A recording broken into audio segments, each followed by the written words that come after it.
Bienvenidas, bienvenidos a todos a quienes nos sintonizan en este tercer episodio de su podcast, Letrosas, Bichicoras y Sabrosas. Yo soy Georgina Mejía, escritora, tallerista y docente de literatura y apasionada de platicar con mujeres increíbles, mujeres creativas que aportan desde su perspectiva y su lugar en el mundo nuevas miradas sobre temas que nos conciernen a todos y a todas como artistas, creadores y sociedad en general, ¿por qué no?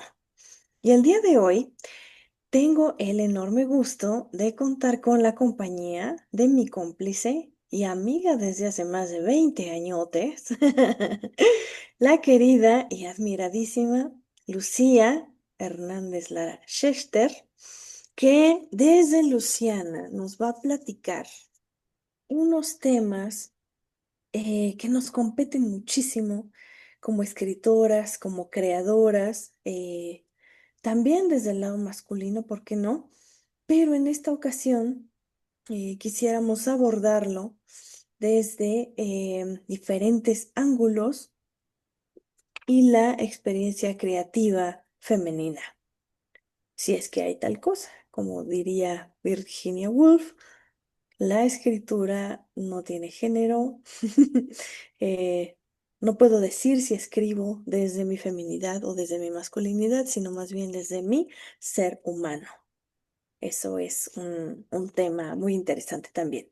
Pero bueno, el día de hoy vamos a platicar acerca de un reto que tenemos las escritoras de hoy en día, que es cómo escribir sobre la cruda realidad sin caer en clichés, eufemismos ni corrección política, que es un tema muy complejo, pero apasionante, y por eso nos encontramos aquí el día de hoy para platicar desde la creación literaria, cómo aborda concretamente mi querida Lucía estos temas.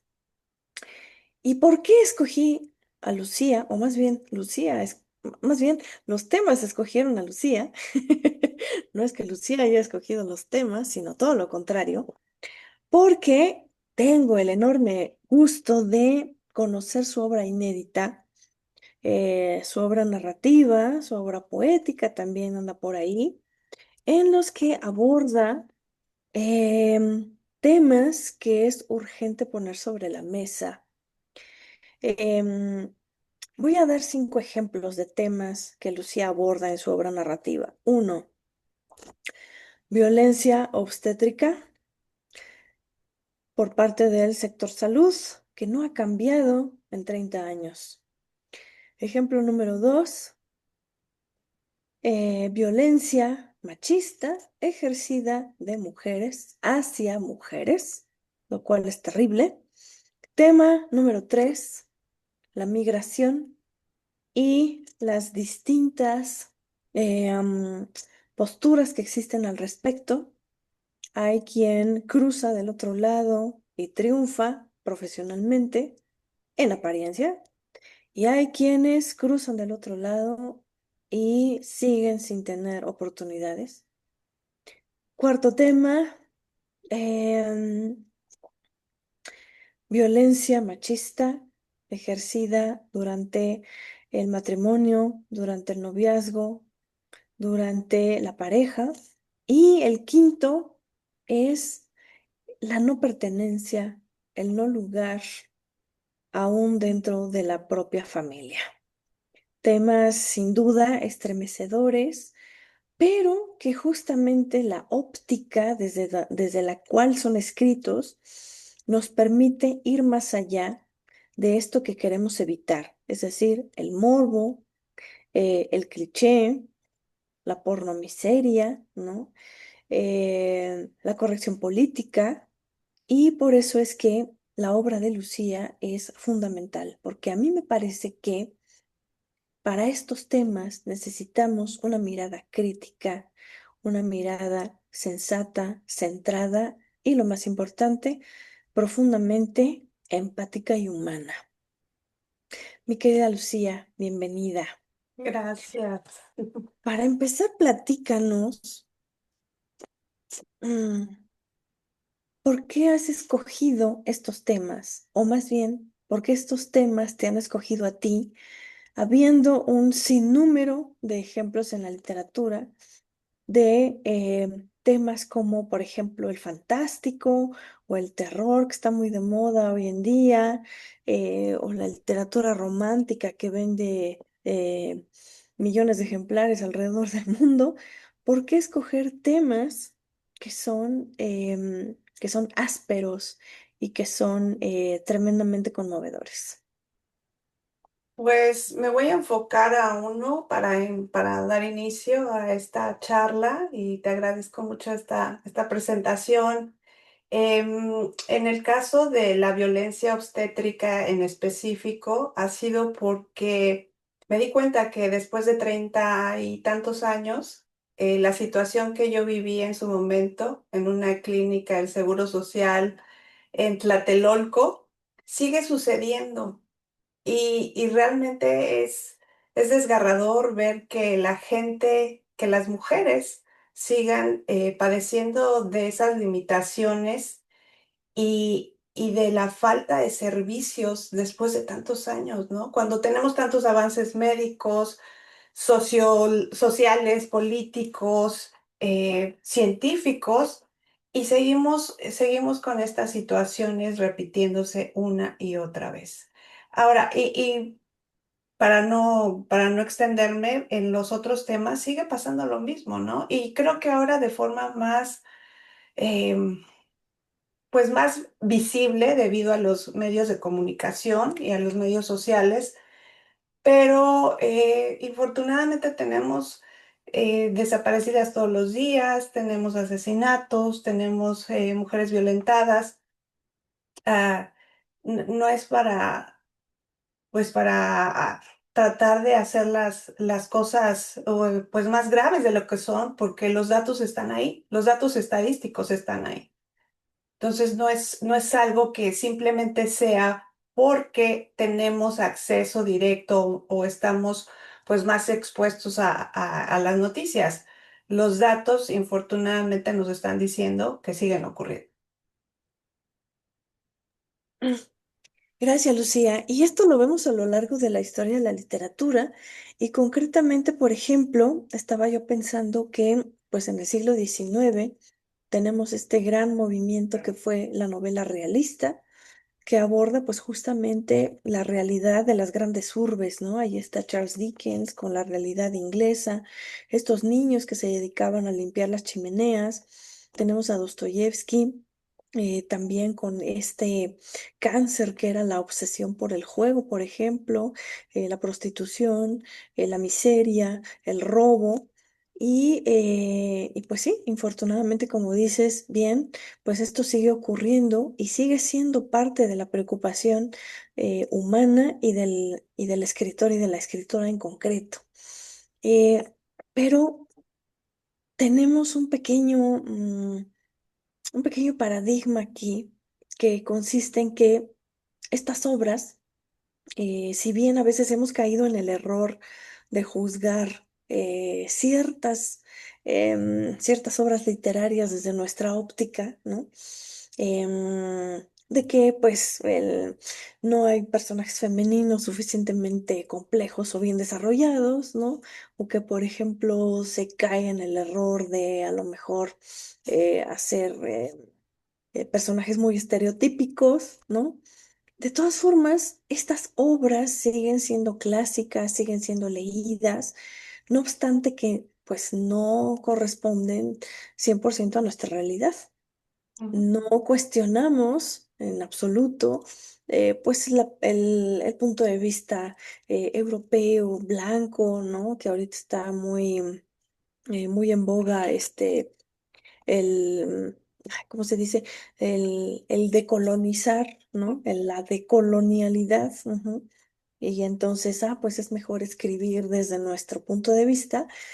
Está muy bien, me parece una maravillosa postura, Pero ahí empiezan los problemas, porque como te ha tocado vivir en carne propia, está muy bien que traslademos los temas universales de la miseria, em, el crimen, la violencia a nuestro territorio, que es pan de todos los días, como lo dices, pero no todos, al parecer, tienen derecho a hablar de estos temas desde su posición.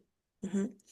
Y entonces caemos en la corrección política y yo te pregunto entonces, ¿cómo ha sido para ti buscar una voz narrativa, crear ciertos personajes que no caigan precisamente en esta corrección política, pero que sí puedan ser reconocidos como auténticamente de nuestra realidad? Yo creo que me he enfocado en gran medida en, pues, simplemente ser yo misma, a pesar de las consecuencias. Se paga un precio muy alto por ser uno mismo. Sería muy fácil para mí crear, o no sé si sería fácil o no, porque no lo he intentado, tal vez sería muy difícil, pero crear personajes correctos, que no creen ruido, que no incomoden a nadie. Pero infortunadamente la realidad es dura, o algunas realidades, no todas, son duras y esas realidades para mí requieren de personajes verdaderos más allá de esa corrección política. Y eso a su vez me lleva al punto de que por medio de la corrección política y los eufemismos, tendemos a reducir, y me estoy remitiendo a la creación literaria, el conflicto, reducimos el conflicto. Y mejor que nadie, tú lo sabes, mi maestra, que ha sido mi maestra durante todos estos años, pues la historia nace de un conflicto. Entonces, si yo no puedo tocar esos temas sin miedo, cuando son violencia, cuando se trata de deseo, cuando se trata de la fe en muchas ocasiones, no necesariamente religiosa, puede ser de diversas formas, resentimiento, estos cotos de poder. ¿Con qué terminamos? Con una narrativa tibia, previsible, moralizante, moralina. Entonces, pues para mí me ha funcionado el, pues ahora sí que arremangarme las naguas y aguantarme que pues algunos temas sé que no van a ser bien vistos, que algunas palabras y que mi léxico, mi idiolecto no va a ser bien recibido. Bien, Lucía, em, claro que sí, la escritura es un riesgo y volviendo a estos ejemplos que ponía yo antes, Dickens, Dostoyevsky, por ejemplo, justamente creo que han pasado la prueba del tiempo porque huyeron justamente de esto que mencionas y que subrayo, que es una literatura moralizante. Em, el siglo XIX, como bien sabes, con la época victoriana, por ejemplo, aquí en México, ¿no? Con esa horrorosa novela que es Santa, este, pues era la intención en gran medida, ¿no? Y sobre Eh, todo, sí, Perdón, El sí. Castillo de la Pureza, ¿no? La película esa del Castillo de la Pureza, que mi mamá hasta la fecha la citaba, ¿no? Y lo Ujú, ujú, decía de una forma un poquito así como que en burla, ujú. pero no, le decía a mi papá, es que tú quieres que esta casa sea la casa de la pureza, el Mm, Castillo de la ujú, Pureza, ¿no? ujú, ujú. Sí, sí, sí. Y sobre todo moralizante hacia la mujer, ¿no? Si haces esto, te va a ir mal, como a la protagonista, ¿no? Em, pero creo que estas obras justamente han trascendido hasta nosotros porque, como bien mencionas, los personajes y el tratamiento de estos temas complejos, ¿no? La miseria, la violencia, el robo, han sido personajes incómodos, personajes verdaderos, y hay un riesgo por parte de los autores. Y creo, te lo he dicho varias veces, eh, y, y yo también escribo desde ahí. Uno tiene que ser honesto consigo mismo y pues no nos tiene que preocupar, incomodar a quienes nos vayan a leer o a escuchar, ¿no? Sin embargo, como bien has estado al tanto también de los debates en cuanto a la escritura, pues tenemos por ahí algunas obras que han optado por la autocensura, por el eufemismo. Ujú. No quiero dar ejemplos, pero pues sí se sabe de que, por ejemplo, mm, algunos editoriales ya en sus contratos está no tratar ciertos temas. La violación es uno de ellos. El mismo YouTube censura ciertas palabras, lo cual me parece aberrante. Y los propios autores entonces se vuelven cómodos, se vuelven em, de fácil digestión, ¿no? Ujú, Pero ahora platícanos entonces, mm, ¿cómo decides tú narrar la realidad, ¿no? ¿Qué es la realidad para ti? ujú, ¿La realidad de quién? ¿De quiénes? Ujú. Eh, En tu obra inédita tienes una galería de personajes con muchos conflictos, con muchas problemáticas. em, ¿Y por qué decides narrar esas realidades, ¿no? Por ejemplo, migrantes en Estados Unidos que no hablan español, que viven en condiciones deplorables, o una mujer negra que va arrastrando un carrito lleno de sábanas y de ropa blanca en una ciudad 99% blanca, ¿no? Casi casi un símbolo de, eh, de reto a esa ciudad en Texas, ¿no? ujú. Entonces, ¿qué realidades narras, ¿no? ¿Y desde dónde narras esas realidades? Son realidades que he observado, que he vivido muy de cerca. No me atrevo a hablar de cosas que no conozco y no estoy diciendo que no se deba de escribir de cosas que uno no conoce, no, no quiero caer en eso, porque uno puede escribir o imaginar y plantearlo, si así lo desea, sobre cosas que no conocemos. Pero en mi caso, los temas que escogí fue porque me impactaron de una forma directa, porque los vi una y otra vez como la mujer eh, que pues empujaba un carrito, como bien dices, de sábanas blancas, y que estoy segura ahora, casi segura que falleció durante la pandemia, ¿no? Entonces, nunca tuvo acceso a la seguridad médica pública y ese ha sido mi eje, el ver, algunos le llaman los datos etnográficos, y nos queremos poner muy exquisitos, pero es la observación cuidadosa y con empatía. Esos son los temas. Pero me he fundamentado para poder contar sobre esos temas en no confundir la ética con la estética. Ajá, porque si una obra puede ser moralmente muy correcta, estar muy bien escrita, pero si no nos transmite esa complejidad de la realidad que estamos observando, aunque nos incomode, aunque nos haga sentir fuera de lugar en ocasiones, pues acaba matando la ambigüedad, y tú mejor que nadie sabes que la ambigüedad es el corazón de toda creación, ya sea pictórica o en la escritura, ¿no? Y, y el segundo eje en el que me baso es no permitirme la autocensura, porque, y que tú también me has ayudado a manejarla, porque a veces no nos damos cuenta, está tan introyectado ese conocimiento o esa enseñanza más bien moralizante de nuestra sociedad que no la vemos.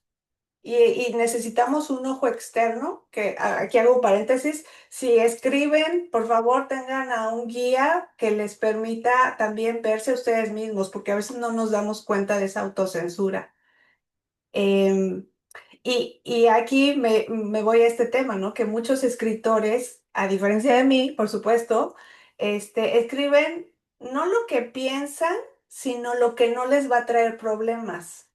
Y precisamente a colación eso de que hay algunas editoriales que ya no te dejan hablar de violación y que ahorita voy a ir a ese tema porque me tocó directamente. ¿Y qué hace? Producen textos muy cuidados, con temas muy seguros, voces muy parecidas. Y pues como decías al inicio, cuando la literatura pierde esa hambre por el riesgo, ya no hay descubrimiento, no hay innovación. Eso creo yo. Bien, Lucía. Y pues, ¿cómo no caer? Em, Porque una cosa es el tema que estamos abordando y otra es cómo vamos a contar ese tema, a partir de qué personajes, a partir de qué perspectiva. Y entonces, ¿cómo, cómo encuentras o cómo has encontrado en el lenguaje tu manera de expresarte sin que ese lenguaje se convierta en el del morbo, en el de la nota roja, en el de la pornomiseria, ¿no? En el de la deshumanización? Ahí, ¿qué papel ha jugado el lenguaje para ti? Ha sido un camino. eh, He tenido que buscar mi voz a través del tiempo, mi voz narrativa, para precisamente encontrar el justo medio, de no caer en ese otro extremo de la nota roja y del morbo y de la violencia por la violencia. Sin embargo, yo creo que vuelvo a lo mismo. eh, No me preocupa tanto el no herir. Yo creo que la corrección política siempre está cuidándose las espaldas de, ay, no, no quiero lastimar y no quiero que nadie se ofenda. Yo, pues la verdad, me paso eso por el arco del triunfo, señores, y pues al que lo incomode que no me lea y no pasa nada. No tenemos que ser, no nos tiene, no todo lo que hacemos tiene que gustar, creo yo. Y tienes que tener la valentía para decir, no pasa nada, ¿no? Y creo que esa búsqueda me ha llevado a encontrar un lenguaje que trata de comprender, aunque duela.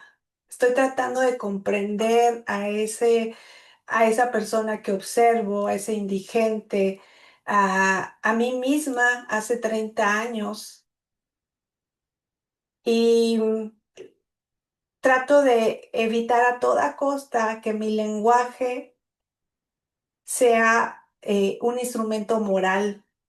Tiene que ser primero un instrumento expresivo que me permita nombrar la realidad para no maquillarla. Como diría por ahí el George Orwell, creo que dijo eso, algo así. Pero y si lo cité mal, pues lo estoy parafraseando, pero es eso, ¿no? Es que no nos convirtamos en estos instrumentos moralinos. Y es una búsqueda, no estoy diciendo que ya mi voz esté súper formada porque no soy, apenas soy una escritora incipiente y estoy en esa búsqueda, pero por ahora creo que es lo que me ha funcionado. Me encanta que dices que has buscado estas historias, has buscado también en el lenguaje comprender a estos personajes, a estos actores que habitan tus páginas inéditas todavía, comprenderlos aunque duela.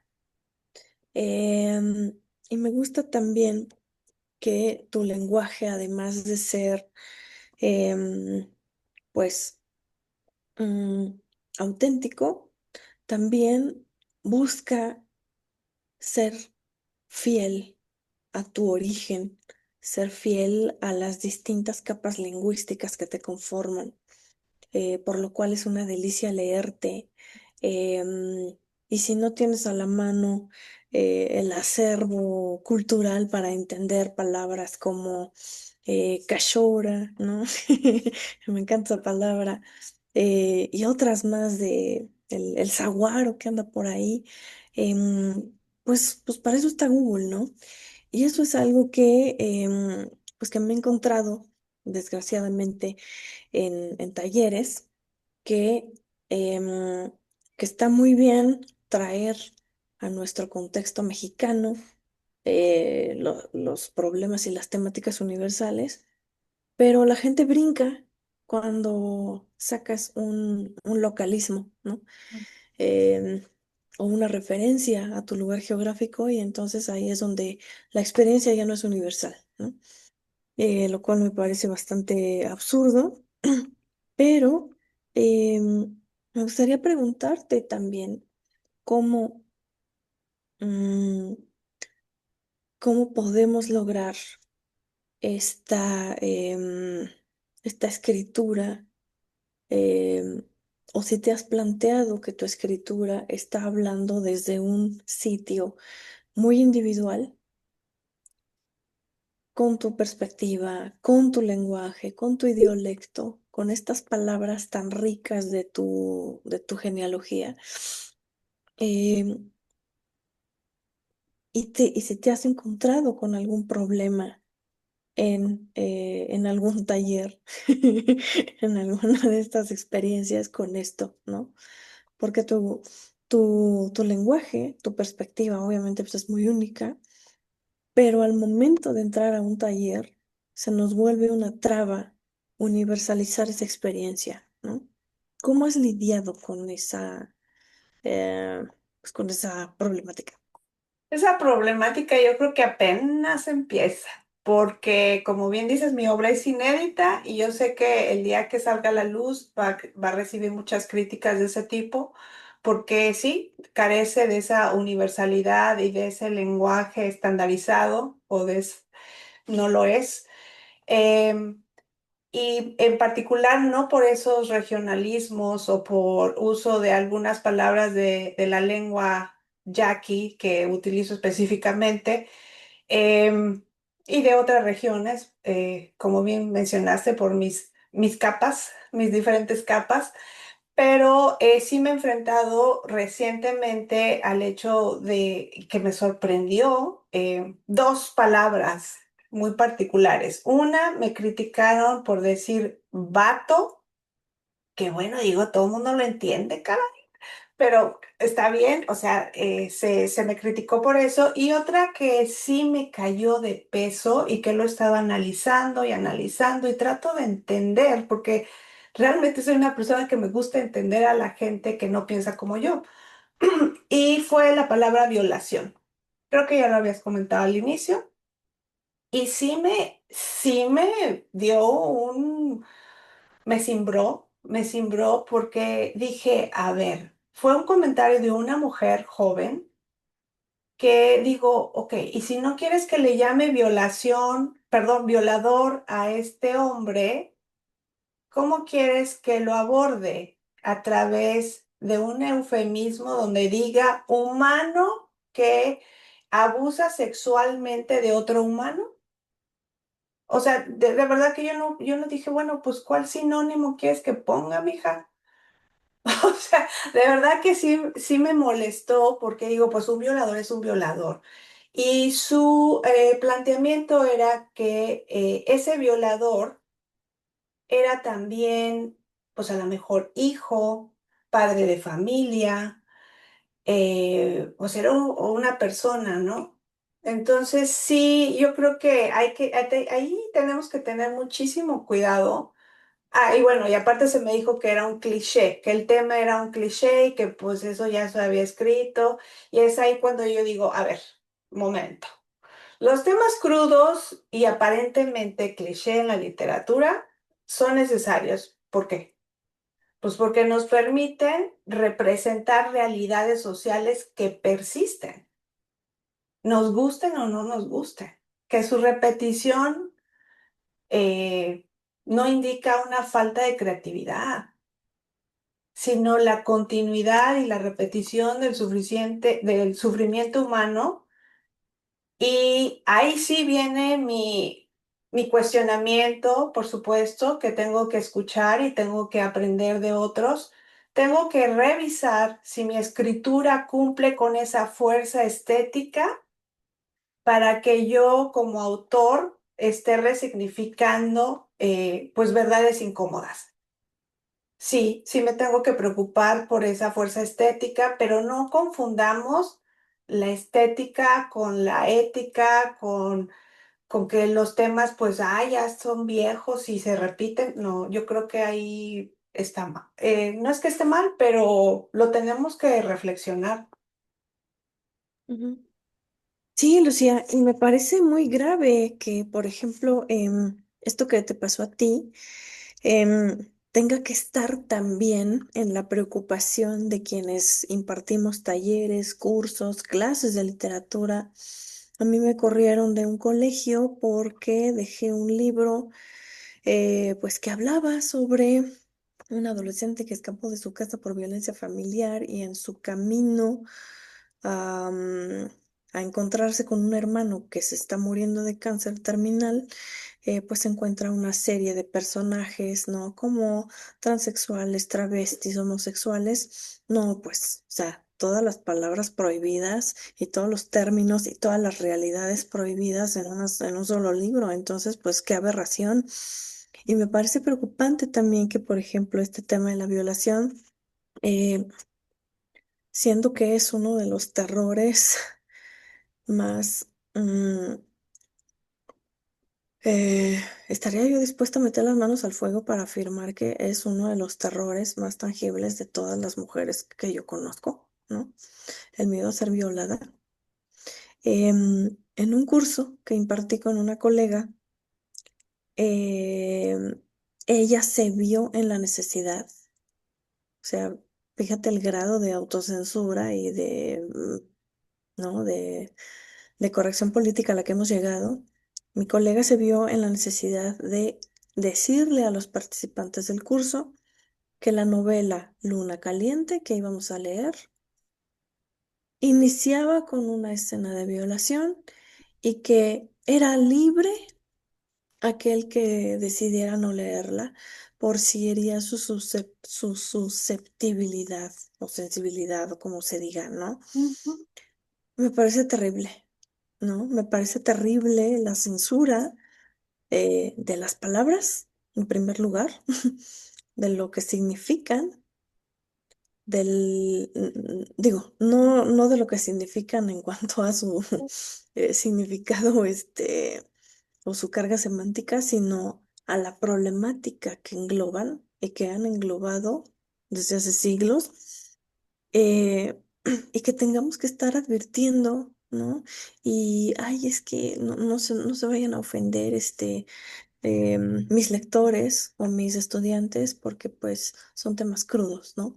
Me parece aberrante, por un lado, que esa sea la postura, pero de tu lado, pues me parece arriesgado, honesto, valiente, que lo estés abordando así. Y pues ya para ir cerrando nuestra entrevista, que la verdad es que me encantaría seguir abordando estos temas. Ya, yo creo que vamos a retomar la plática una vez que se publiquen ahí tus textos inéditos que ya están ahí en el horno, pero todavía les falta un poquito ahí de cocción. Me gustaría cerrar con una pregunta. Mm, ¿Por qué seguimos escribiendo estos temas? Bueno, eso ya más o menos ha quedado claro. Pero, ¿por qué sientes tú que los lectores o las editoriales o estas personas tan singulares que nos encontramos en los talleres, eh, por qué por un lado se sienten cómodos con la escritura de clichés, ¿no? Pero por otro, el cliché, o más bien, por otro lado, los temas incómodos, los personajes em, que se salen de su zona de confort para descalificarlos o para no enfrentar esas realidades, les llaman clichés. Pues yo tengo una teoría y es que lo crudo rompe la ilusión. Vivimos en un mundo de ilusiones, donde ya la realidad está muy distorsionada, donde todo lo podemos alterar. Y ese es un tema tremendo, ¿no? O sea, el uso de los filtros, el uso de todas estas formas en las que podemos tener un avatar y ser una persona diferente o protegernos o creemos protegernos de las cosas cuando en realidad pues la vida sigue siendo parte de la realidad. Yo creo que es eso que aparte están muy casados con la idea de que la literatura les tiene que entretener. Ajá, que sí o sí es entretenimiento, porque ahora todo es entretenimiento. Y yo, desde mi punto de vista, creo que la literatura también tiene, no siempre, pero algunos tipos de literatura, algunos géneros, necesitan despertar, o sea, que nos despierten, que nos provoquen algo, que, que nos obliguen a mirar lo que normalmente evitamos ver, que nos hagan reconocer lo que socialmente se esconde o lo que socialmente negamos, aunque lo tengamos enfrente, aceptar el dolor. Y no voy a entrar en esto de que si son generación de cristal o X o lo que sea. No, yo creo que hay en cada generación tenemos personas resilientes y personas débiles. Las generalizaciones yo creo que no son buenas, pero sí creo que el lenguaje suave tranquiliza. El lenguaje que acomoda, ¿no? Que acomoda, que te hace sentir pues que nada está mal, es un escape de la realidad. Y el lenguaje crudo, ¿qué pasa? Te inquieta. Y la inquietud es una forma de verdad, eso que te revolotea en el cuerpo. Y a eso yo creo que a la gente, a que a algunas personas no les gusta. Y ya no como para cerrar, el cliché señala que el problema es estructural. Ajá, entonces, algunos clichés, es como que este cliché sí me gusta o esta forma de hablar sí me gusta, pero este otro no.